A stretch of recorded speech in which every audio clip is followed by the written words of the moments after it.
Con frecuencia escuchamos frases que invitan a pensar que el acoso es algo natural. No en todas las ocasiones se da de la misma manera ni en el mismo escenario. Establecer una denuncia no es una cura ni es un remedio para la situación, pero es parte de lo que te permite afrontar la situación y permitirte avanzar. Empiezas a reparar cuando tu voz es escuchada, cuando logras verbalizar lo que viviste. Reparar también implica poder caminar con la frente adelante, continuando con tu vida sin que una situación de acoso te defina.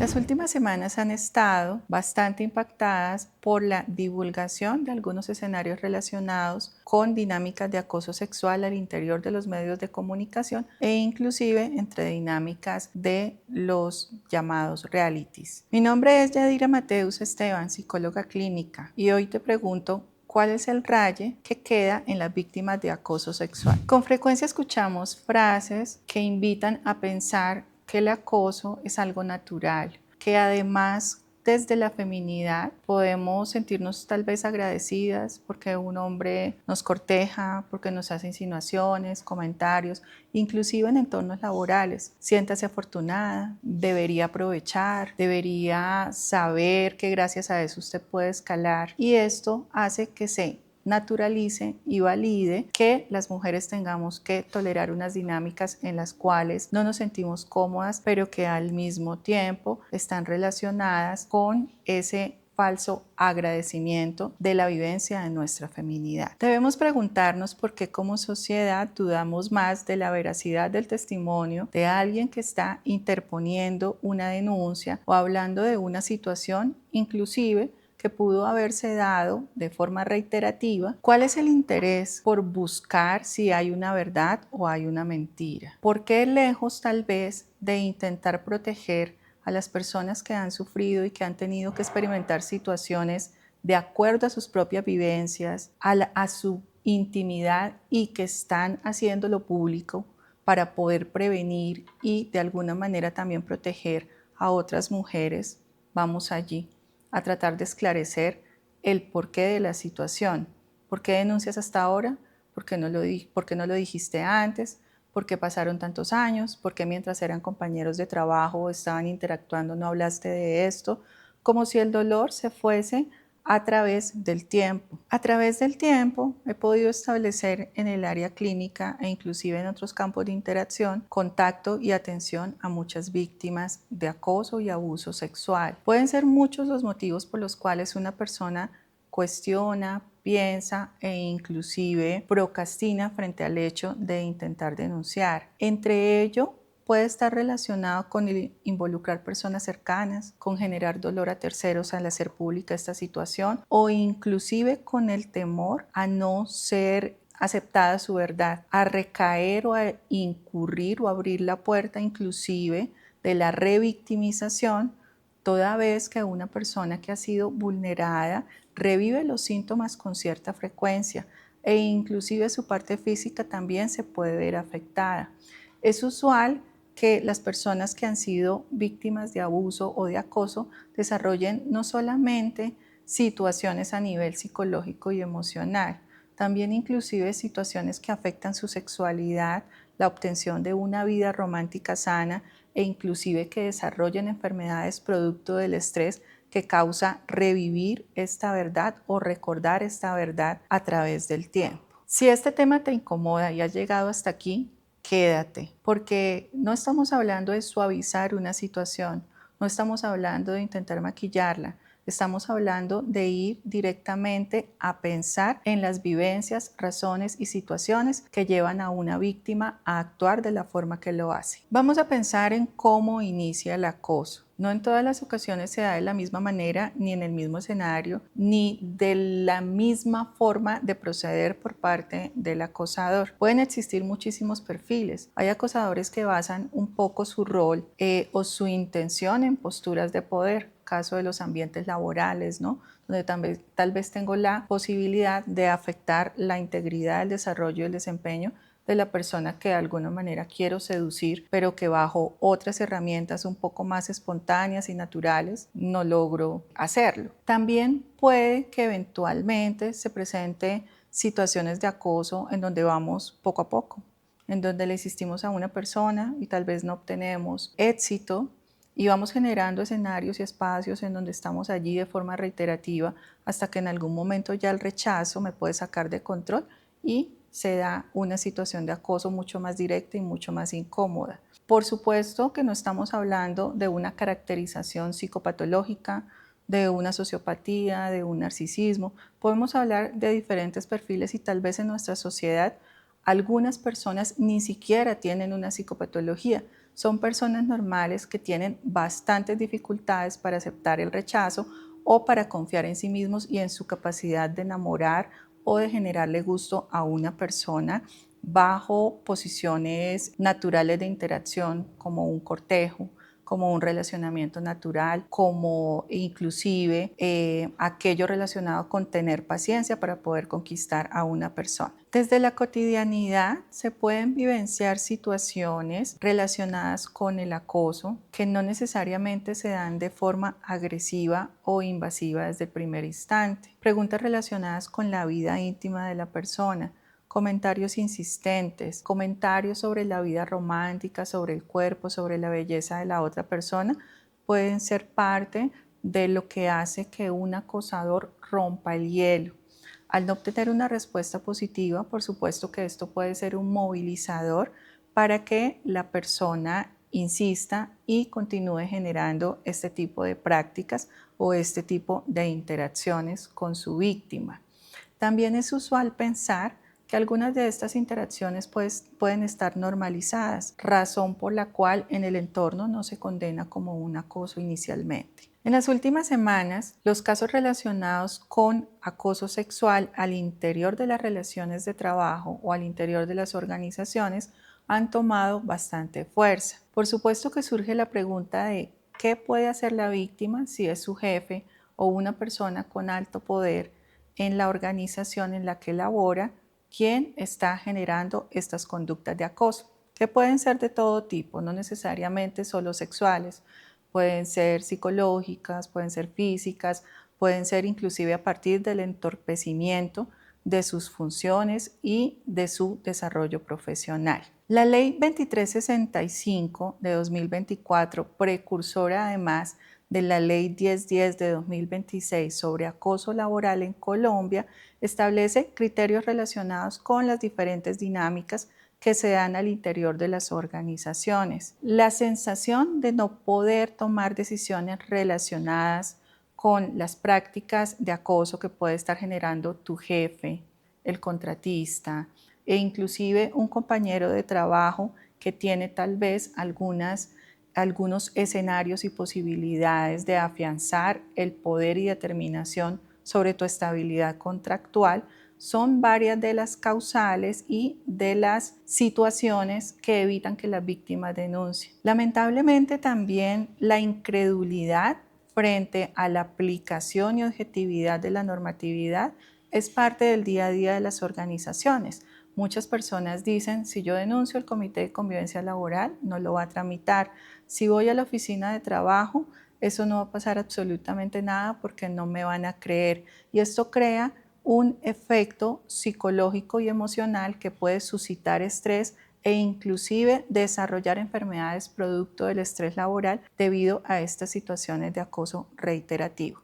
Es en este punto cuando inicia el raye con la psicología de la víctima, donde las personas que denuncian una situación o que están viviendo una situación estresora a partir del acoso laboral de cualquier tipo, sexual, psicológico, del fortalecimiento de su identidad laboral, de sus funciones, generan tal vez una afectación no solamente a nivel emocional, también a nivel físico, porque los episodios de estrés son precursores de las enfermedades gastrointestinales, cardiovasculares, de insomnio e inclusive cerebrovasculares. Muchas de estas personas evitan denunciar no solamente por temor a perder su trabajo, no solamente por temor a que esa persona con poder e influencia haga que su carrera acabe, también porque desean en algún momento poder encontrar paz o en algún momento poderse olvidar de la situación o en algún momento continuar con su vida sin que su identidad personal, social e inclusive familiar se vea obstaculizada y entorpecida. Pero ¿qué ocurre con la víctima? ¿Cuándo empieza a dudar si denunciar o no denunciar?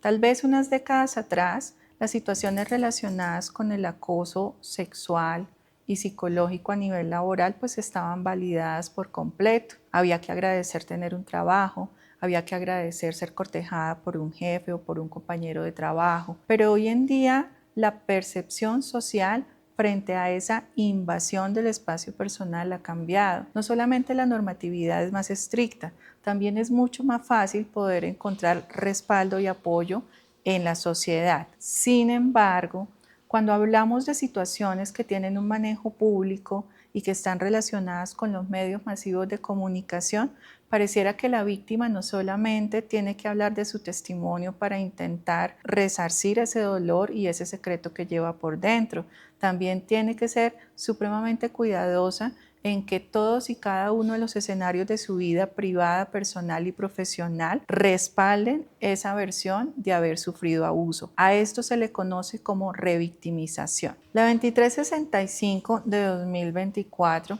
establece algunos criterios para poder proteger a las víctimas de acoso laboral.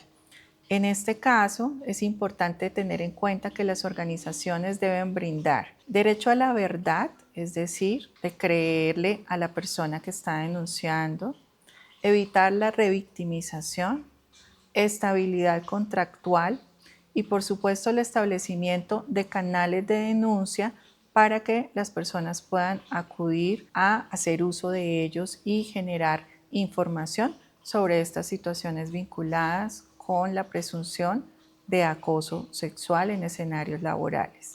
Este tipo de experiencias relacionadas con las situaciones de acoso deja huellas imborrables en las víctimas. ¿Por qué? Justamente porque no fueron ellas quienes propiciaron o generaron estas conductas de acoso. Ellas no causaron este problema. Y es importante que como sociedad tengamos en cuenta que podemos controlar e influir muchos factores dentro de nuestras dinámicas laborales, pero una conducta de acoso, particularmente si es reiterativa, si además se acompaña de elementos de poder y de manipulación sobre la otra persona, nunca son decisión de la víctima y la víctima no tiene la capacidad de controlar o determinar si una persona la acosa o no. ¿Cuántas veces te has hecho la fuerte con tal de seguir a flote? Si esto te interesa, suscríbete, activa las notificaciones y permite además que otros casos como el tuyo sean visibilizados. Vale la pena aclarar que establecer una denuncia no es una cura ni es un remedio para la situación, pero es parte de lo que te permite afrontar la situación y permitirte avanzar para que la justicia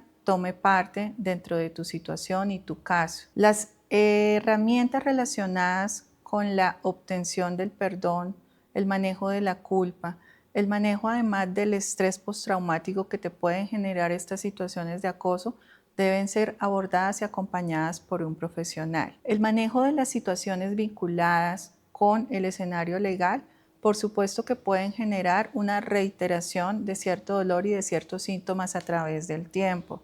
Denunciar no cura, pero sí te ayuda a establecer una vía de comunicación con el mundo exterior para además sentir que estas personas van a tener un aprendizaje y no se van a dar el permiso de continuar ejerciendo conductas de acoso sobre otras personas.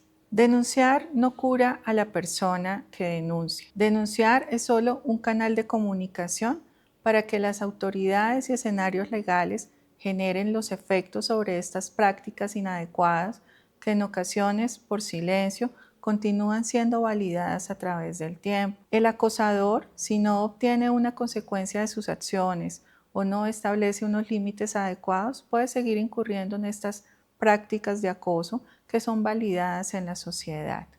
Así que, si tienes una situación similar y estás intentando establecer una cura, la denuncia es parte del proceso a través de la comunicación y de tu derecho a la verdad. Pero por supuesto quedan muchas otras herramientas a las cuales ojalá puedas acudir a ayuda psicológica, apoyo legal y hacer lo posible, por supuesto, por crear una red de apoyo que te ayude a superar la situación a través del tiempo. ¿Cuándo empiezas a reparar? Empiezas a reparar cuando tu voz es escuchada, cuando logras verbalizar lo que viviste, cuando además logras mantenerte en tu verdad, aun cuando en el afuera no logres obtener ese eco o ese feedback positivo. Logras reparar cuando además también visibilizas quiénes son los responsables de tu situación, pero cuando distribuyes las cargas y, por supuesto, el autoperdón frente a la situación que viviste. Reparar también implica saber que no en todas las personas vas a encontrar ese mismo fantasma relacionado con el acosador, que no en todas las personas vas a encontrar validación o invalidación. Reparar también implica poder caminar con la frente adelante, continuando con tu vida sin que una situación de acoso te defina. Si experimentaste una situación de acoso o abuso, no importa si es reciente o fue hace mucho tiempo, ten presente que estoy aquí para escucharte, para validar tu verdad y permitirte sanar emocionalmente y seguir adelante con tu vida más allá de esta situación que viviste.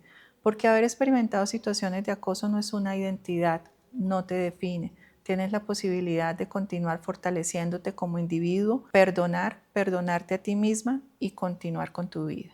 La masividad de la información relacionada con los casos de acoso sexual en escenarios laborales es bastante lamentable. Ojalá las personas que tuvieron que transitar por esto nunca lo hubiesen vivido. Sin embargo, no podemos tapar el sol con un dedo. Aceptar un piropo, aceptar una cita, empezar de alguna manera a poder incorporar la idea que una relación laboral y contractual no hace que estés obligada a participar en situaciones inadecuadas donde te sientas invadida, donde te sientas además vulnerada, es parte del proceso. Te invito a que me sigas en mis redes sociales y te agradezco un montón por seguirme hasta aquí.